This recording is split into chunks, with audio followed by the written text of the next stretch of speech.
ಆತ್ಮೀಯ ಸ್ನೇಹಿತರೆ, ಎಂಎನ್ಎಸ್ ಅಕಾಡೆಮಿಗೆ ಸ್ವಾಗತ. ಸ್ನೇಹಿತರೆ, ಈ ಒಂದು ವಿಡಿಯೋದಲ್ಲಿ 27/8/2024 ನಡೆದಂತಹ ಕೆಎಸ್ ಪ್ರಿಲಿಮ್ಸ್ ಎಕ್ಸಾಮ್ನ ಪೇಪರ್ 1ರ ಕೀ ಉತ್ತರಗಳನ್ನು ನೋಡೋಣ. ದಯವಿಟ್ಟು ಈ ವಿಡಿಯೋವನ್ನು ಕೊನೆಯವರೆಗೂ ವೀಕ್ಷಿಸಿ. ಹಾಗೆ ನಮ್ಮ ಈ ಪ್ರಯತ್ನ ಇಷ್ಟವಾದಲ್ಲಿ ನಮ್ಮ ಚಾನಲ್ ಅನ್ನು ಸಬ್ಸ್ಕ್ರೈಬ್ ಮಾಡಿ, ಈ ವಿಡಿಯೋವನ್ನು ನಿಮ್ಮ ಸ್ನೇಹಿತರಿಗೂ ಕೂಡ ಶೇರ್ ಮಾಡಿ. ಮೊದಲ ಪ್ರಶ್ನೆ ಬಂದು, ಕರ್ನಾಟಕದ ಈ ಕೆಳಗಿನ ವ್ಯಕ್ತಿಗಳಲ್ಲಿ ಯಾರು ಅಂತ ಪ್ರಶ್ನೆ ಕೇಳಿದರೆ, ಬಹುತೇಕ ಈ ಬಾರಿಯ ಪ್ರಶ್ನೆ ಪತ್ರಿಕೆಯಲ್ಲಿ ವಿವರಣಾತ್ಮಕ ಅಂದ್ರೆ ಸ್ಟೇಟ್ಮೆಂಟ್ ವೈಸ್ ಕ್ವಶನ್ಸ್ಗೆ ಹೆಚ್ಚು ಮಹತ್ವವನ್ನು ಕೊಟ್ಟಿದ್ದಾರೆ. ಅದರಂತೆ ಮೊದಲ ಪ್ರಶ್ನೆಯನ್ನು ನೋಡಿದಾಗ, ಭಾರತೀಯ ಸ್ವಾತಂತ್ರ್ಯ ಚಳವಳಿ ಮತ್ತು ಕರ್ನಾಟಕ ಏಕೀಕರಣಕ್ಕಾಗಿ ಹೋರಾಡಿದವರು, ಪ್ರಸಿದ್ಧ ಬರಹಗಾರ ಮತ್ತು ಪತ್ರಕರ್ತ, 1938ರಲ್ಲಿ ಕನ್ನಡ ಸಾಹಿತ್ಯ ಸಮ್ಮೇಳನದ ಅಧ್ಯಕ್ಷರಾಗಿದ್ದರು, ನಂತರ ಬಿಹಾರ ರಾಜ್ಯಪಾಲರಾದರು, ಅಂತರಾತ್ಮನಿಗೆ ಎನ್ನುವಂತಹ ಕೃತಿಯನ್ನು ಕೂಡ ರಚಿಸಿದ್ದಾರೆ. ಈ 4 ಹೇಳಿಕೆಗಳು ಯಾವ ವ್ಯಕ್ತಿಗೆ ಸಂಬಂಧಿಸಿದ್ದಾವೆ ಅಂದರೆ ರಾಮನಾಥ್ ದಿವಾಕರ್ ಎಂಬುದು ಸರಿ ಉತ್ತರವಾಗಿದೆ. ಭಾರತೀಯ ರಾಷ್ಟ್ರೀಯ ಚಳವಳಿಯ ಉಲ್ಲೇಖದೊಂದಿಗೆ ಕರ್ನಾಟಕದಲ್ಲಿ ಈ ಕೆಳಗಿನವುಗಳನ್ನು ಪರಿಗಣಿಸಿ ಅಂತ ಇದೆ. 4 ಹೇಳಿಕೆ ಕೊಟ್ಟಿದ್ದಾರೆ. 1938ರಲ್ಲಿ ಶಿವಪುರದಲ್ಲಿ ನಡೆದ ಮೈಸೂರು ಕಾಂಗ್ರೆಸ್ನ ಮೊದಲ ಅಧಿವೇಶನ ನಡೆಯಿತು. ಟಿ. ಸಿದ್ದಲಿಂಗಯ್ಯ ಅಧ್ಯಕ್ಷರಾಗಿದ್ದರು. ಸುಮಾರು 1000 ಜನರು ಭಾಗವಹಿಸಿದ್ದರು. ಧ್ವಜಾರೋಹಣ ಮಾಡಿದ ನಂತರ ಅವರನ್ನು ಬ್ರಿಟಿಷರು ಬಂಧಿಸಿದರು. ಇದರಲ್ಲಿ ಎಷ್ಟು ಪ್ರತಿಪಾದನೆಗಳು ತಪ್ಪಾಗಿದ್ದಾವೆ ಅಂತ ಇದೆ. ಅದಕ್ಕೆ ಕೇವಲ 2 ಪ್ರತಿಪಾದನೆಗಳು. ಈ ಕೆಳಗಿನ ಜೋಡಿಗಳನ್ನು ಪರಿಗಣಿಸಿ.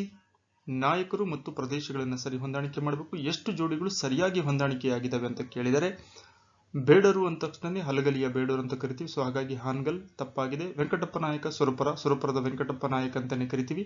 ನರಗುಂದದ ಬಾಬಾ ಸಾಹೇಬ್ ಸರಿ ಇದೆ. ಮುಂಡರಗಿಯ ಭೀಮಾರಾವ್ ಅಂತಿದೆ, ಕೊಪ್ಪಳ ತಪ್ಪು, ಗದಗದು.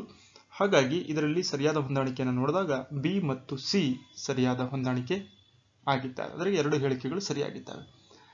ಎಲ್ಲಾ ಭೂಮಿಯ ಮಾಲೀಕತ್ವ ಪಡೆಯಬೇಕೆಂಬ ರಾಜನ ಅಪೇಕ್ಷೆಯಿಂದ ಮೊಘಲ್ ಸಾಮ್ರಾಜ್ಯವು ಬಿಕ್ಕಟ್ಟಿನ ಕಡೆಗೆ ಸಾಗುತ್ತಿದೆ ಎಂದ ಯುರೋಪಿನ ಪ್ರಯಾಣಿಕ ಯಾರು? ಫ್ರಾನ್ಸಿಸ್ಕೋ ಬರ್ನರ್ ಸರಿಯಾದಂತಹ ಉತ್ತರವಾಗಿದೆ. ಸರ್ವೋಚ್ಚ ನ್ಯಾಯಾಲಯದ ಯಾವ ತೀರ್ಪು ತೃತೀಯ ಲಿಂಗಿಗಳನ್ನು 3ನೇ ಸಮುದಾಯವೆಂದು ಘೋಷಿಸಿದೆ ಮತ್ತು ತೃತೀಯ ಲಿಂಗಿಗಾಗಿ ಪ್ರತ್ಯೇಕ ಕಾಲಮನ್ನು ಉದ್ಯೋಗ ಅರ್ಜಿಗಳು ಹೊಂದಿರುವಂತೆ ಆದೇಶಿಸಿದೆ? ಇದಕ್ಕೆ ಸರಿ ಉತ್ತರ ರಾಷ್ಟ್ರೀಯ ಕಾನೂನು ಸೇವಾ ಪ್ರಾಧಿಕಾರ ವರ್ಸಸ್ ಭಾರತ ಒಕ್ಕೂಟ ಈ ಒಂದು ಕೇಸ್ನ ಅಡಿಯಲ್ಲಿ ನೀಡಿದಂತಹ ತೀರ್ಪಿನ ಅನ್ವಯ ಸರ್ವೋಚ್ಚ ನ್ಯಾಯಾಲಯ ತುಂಬಾ ಮಹತ್ವವಾದಂತಹ ತೀರ್ಪನ್ನು ನೀಡುತ್ತೆ. ತೃತೀಯ ಲಿಂಗಿಗಳು, ಟ್ರಾನ್ಸ್ಜೆಂಡರ್ಸ್ ಅಂತ ಏನ್ ಕರಿತೀವಿ, ಅವರಿಗೆ 3ನೇ ಸಮುದಾಯವೆಂದು ಘೋಷಿಸಿತು. ಅಲ್ಲದೇನೆ ಉದ್ಯೋಗ ಅರ್ಜಿಗಳಲ್ಲಿ ಪ್ರತ್ಯೇಕವಾದಂತಹ ಕಾಲಮನ್ನು ಅವರಿಗೆ ಮೀಸಲಿಡಬೇಕು ಅನ್ನುವಂಥದ್ದನ್ನ ಆದೇಶಿಸಿದೆ. 7ನೇ ಪ್ರಶ್ನೆ, ಆರ್ಥಿಕ ವ್ಯವಸ್ಥೆಯ ಮೇಲೆ ವೆಚ್ಚ ನೂಕು ಹಣದುಬ್ಬರ ಯಾವ ರೀತಿಯ ಪರಿಣಾಮ ಉಂಟು ಮಾಡುತ್ತದೆ? ಇದಕ್ಕೆ ಸರಿ ಉತ್ತರ ನೈಜ ವೇತನಗಳು ಹೆಚ್ಚುತ್ತವೆ ಮತ್ತು ಗ್ರಾಹಕರ ಖರೀದಿ ಶಕ್ತಿಯು ಹೆಚ್ಚುತ್ತದೆ. ಇಳಿಕೆ ಕ್ರಮದಲ್ಲಿ ಗರಿಷ್ಠದಿಂದ ಕನಿಷ್ಠದವರೆಗೆ ಕೋಟಿಗಳಲ್ಲಿ ಭಾರತದ ಕೇಂದ್ರ ಬಜೆಟ್ಗೆ ಸಂಬಂಧಿಸಿದಂತೆ ಕೆಳಗಿನ ಅಂಶಗಳನ್ನು ಸರಿಹೊಂದಿಸಿ ಅಂತ ಕೇಳಿದರೆ, ಗರಿಷ್ಠದಿಂದ ಕನಿಷ್ಠಕ್ಕೆ ಅಂತ ಹೇಳಿದಾಗ ACBD ಸರಿಯಾದಂತಹ ಉತ್ತರ. ರಾಜಸ್ವ ವೆಚ್ಚ, ರಾಜಸ್ವ ಸ್ವೀಕೃತಿಗಳು, ಬಂಡವಾಳ ವೆಚ್ಚ, ಹಾಗೆಯೇ ಬಂಡವಾಳ ಸ್ವೀಕೃತಿಗಳು. M3 ಎಂಬುದನ್ನು ಹಣದ ಪೂರೈಕೆಯನ್ನು ಅಳತೆ ಮಾಡಲು ಬಹಳ ಸಾಮಾನ್ಯವಾಗಿ ಉಪಯೋಗಿಸಲಾಗುತ್ತದೆ. ಇದನ್ನು ಒಟ್ಟು ಹಣಕಾಸಿನ ಸಂಪನ್ಮೂಲಗಳು ಎಂಬುದಾಗಿ ಕರೆಯಲಾಗುತ್ತದೆ. M3ಯು ಕೆಳಗಿನವುಗಳ ಮೊತ್ತವನ್ನು ನಿರ್ಧರಿಸುತ್ತದೆ. ಅಂಚೆ ಕಚೇರಿ ಉಳಿತಾಯ, ಬ್ಯಾಂಕುಗಳಲ್ಲಿ ಉಳಿತಾಯ, ಠೇವಣಿಗಳನ್ನು ಇದು ಹೊಂದಿರುತ್ತದೆ. ಕೆಳಗಿನಗಳಲ್ಲಿ ಯಾವುವು ಸರಿಯಾಗಿ ಹೊಂದಾಣಿಕೆಯಾಗುತ್ತಿವೆ? ಹಣದ ಅಪಮೌಲ್ಯ, ಸಾಲ ಮಾಪನ ಏಜೆನ್ಸಿಗಳು, ಅರ್ಜಿಸುವ ಹೊಸ ತಂತ್ರಜ್ಞಾನ. ಇದಕ್ಕೆ ಸರಿಯಾದಂತಹ ಜೋಡಿಗಳು ಹೊಂದಾಣಿಕೆ ಎಷ್ಟು ಅಂತ ನೋಡಿದ್ರೆ 2 ಮಾತ್ರ. ಕೆಳಗಿನಗಳಲ್ಲಿ ಯಾವುದು ಒಂದು ಹೆಚ್ಚು ಹಣದುಬ್ಬರವಾಗಿರುವುದು? 4ನೇ ಆಯ್ಕೆ, ಆಯವ್ಯಯ ಕೊರತೆಗೆ ಹಣಕಾಸು ಒದಗಿಸಲು ಹೊಸ ಹಣದ ಹೂಡಿಕೆ ಮಾಡುವುದು ಅಥವಾ ಮುದ್ರಣ ಮಾಡುವುದು ಹೆಚ್ಚು ಹಣದುಬ್ಬರಕ್ಕೆ ಸರಿಯಾದಂತಹ ವ್ಯಾಖ್ಯೆಯಾಗಿದೆ. ಸಂಕುಚನ ಹಣಕಾಸು ನೀತಿಯನ್ನು ಜಾರಿಗೆ ತರಲು RBI ಕೆಳಗಿನವುಗಳನ್ನು ಮಾಡುವಂತಿಲ್ಲ. ಇದರಲ್ಲಿ ಯಾವುದನ್ನ ಮಾಡುವಂತಿಲ್ಲ? ಇದಕ್ಕೆ ಬಿ ಮತ್ತು ಸಿ ಮಾತ್ರ. ಮಾರ್ಜಿನಲ್ ಸ್ಟ್ಯಾಂಡಿಂಗ್ ಸೌಲಭ್ಯ ಪ್ರಮಾಣವನ್ನು ಕಡಿಮೆ ಮಾಡುವುದು, ಬ್ಯಾಂಕ್ ದರ ಮತ್ತು ರೆಪೋ ದರವನ್ನು ಕಡಿಮೆ ಮಾಡುವುದು. 12ನೇ ಪ್ರಶ್ನೆ, ವಿಪತ್ತಿನಿಂದ ಚೇತರಿಸಿಕೊಳ್ಳುವ ಮೂಲಸೌಕರ್ಯ ಸಂಘಟನೆಯನ್ನು ನ್ಯೂಯಾರ್ಕ್ನಲ್ಲಿ 23 ಸೆಪ್ಟೆಂಬರ್ 2019ರಂದು ಸಂಯುಕ್ತ ರಾಷ್ಟ್ರ ಹವಾಮಾನ ಕ್ರಿಯಾ ಶೃಂಗಸಭೆಯಲ್ಲಿ ಭಾರತದ ಸನ್ಮಾನ್ಯ ಪ್ರಧಾನಮಂತ್ರಿಯವರು ಪ್ರಾರಂಭಿಸಿದರು. ಇದರಲ್ಲಿ ಯಾವ ಹೇಳಿಕೆಗಳು ಸರಿಯಾಗಿದ್ದಾವೆ ಅಂತ 2 ಸ್ಟೇಟ್ಮೆಂಟ್ ಕೊಟ್ಟಿದ್ದಾರೆ. ಅದರಂತೆ ಎ ಮತ್ತು ಬಿ 2 ಹೇಳಿಕೆಗಳು ಸಮೇತ ಸರಿಯಾಗಿದ್ದಾವೆ.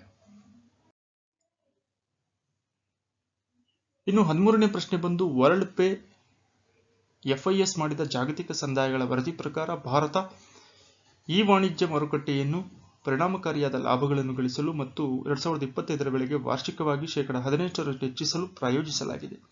ಭಾರತದಲ್ಲಿ ಈ ವಾಣಿಜ್ಯ ಕೈಗಾರಿಕೆ ಬೆಳವಣಿಗೆಗೆ ಸಂಬಂಧಿಸಿದಂತೆ ಕೆಳಗಿನ ಯಾವ ಹೇಳಿಕೆಗಳು ಸರಿಯಾಗಿದ್ದಾವೆ ಅಂತ ಕೇಳಿದರೆ, ಎ ಬಿ ಸಿ ಅಂದ್ರೆ 3 ಹೇಳಿಕೆಗಳು ಸಮೇತ ಸರಿಯಾಗಿದ್ದಾವೆ.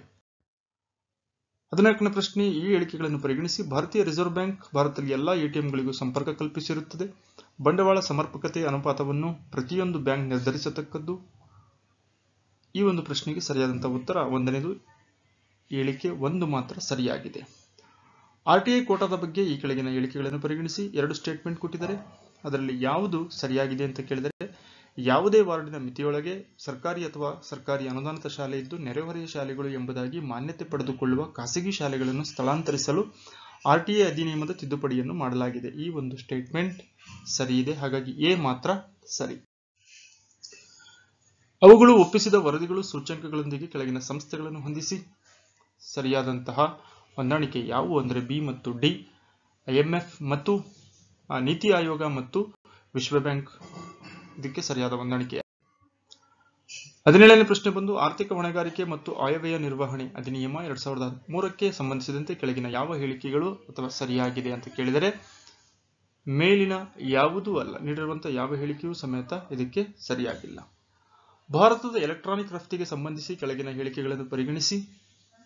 ಇದಕ್ಕೆ ಸರಿ ಉತ್ತರ ಬಿ ಮತ್ತು ಡಿ. ಭಾರತದ ಒಟ್ಟಾರೆ ರಫ್ತುಗಳಲ್ಲಿ ಎಲೆಕ್ಟ್ರಾನಿಕ್ ಸರಕುಗಳ ಪಾಲು ಇತ್ತೀಚಿನ ವರ್ಷಗಳಲ್ಲಿ 2% ಹೆಚ್ಚಾಗಿದೆ. ಹಾಗೆಯೇ ಡಿ, USA ಮತ್ತು ಚೀನಾ ದೇಶಗಳು ಭಾರತದ ಎಲೆಕ್ಟ್ರಾನಿಕ್ ಸರಕುಗಳ ರಫ್ತುಗಳಿಗಾಗಿ ಅತಿದೊಡ್ಡ ಮಾರುಕಟ್ಟೆಗಳಾಗಿವೆ. 19ನೇ ಪ್ರಶ್ನೆ ಬಂದು, ಸಾಫ್ಟ್ವೇರ್, ತಂತ್ರಾಂಶ ಮತ್ತು ವ್ಯಾಪಾರ ಸೇವೆಗಳೆರಡೂ ಸೇರಿ ಭಾರತದ ಒಟ್ಟು ಸೇವೆಗಳ ರಫ್ತುಗಳು 60%ಕ್ಕಿಂತ ಹೆಚ್ಚಾಗಿದ್ದಾವೆ. ರಾಷ್ಟ್ರೀಯ ನಾಣ್ಯೀಕರಣ ವಿಧಾನ ನಾಣ್ಯೀಕರಣದ ಮೂಲಕ ಆಸ್ತಿ ನಿರ್ಮಾಣ ಎಂಬ ತತ್ವ ನೀತಿಯ ಮೇಲೆ ಆಧಾರವಾಗಿದೆ.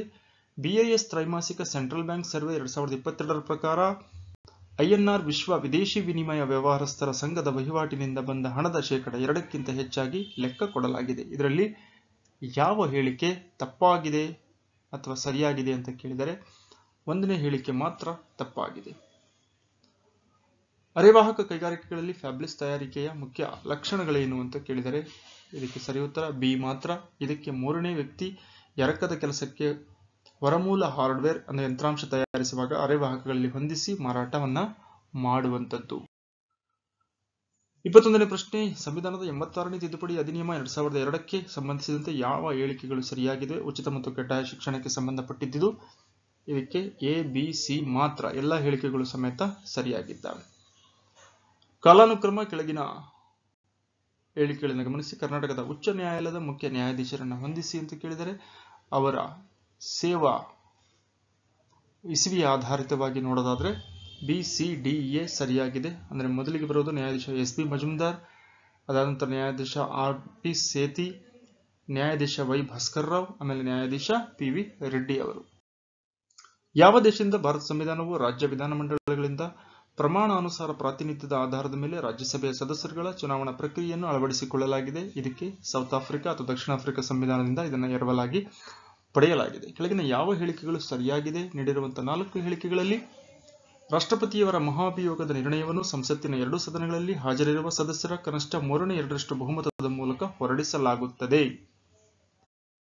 25ನೇ ಪ್ರಶ್ನೆ, 106ನೇ ಸಂವಿಧಾನ ತಿದ್ದುಪಡಿ ಅಧಿನಿಯಮಕ್ಕೆ ಸಂಬಂಧಿಸಿದಂತೆ ಕೆಳಗಿನ ಯಾವ ಹೇಳಿಕೆಗಳು ಸರಿಯಾಗಿವೆ?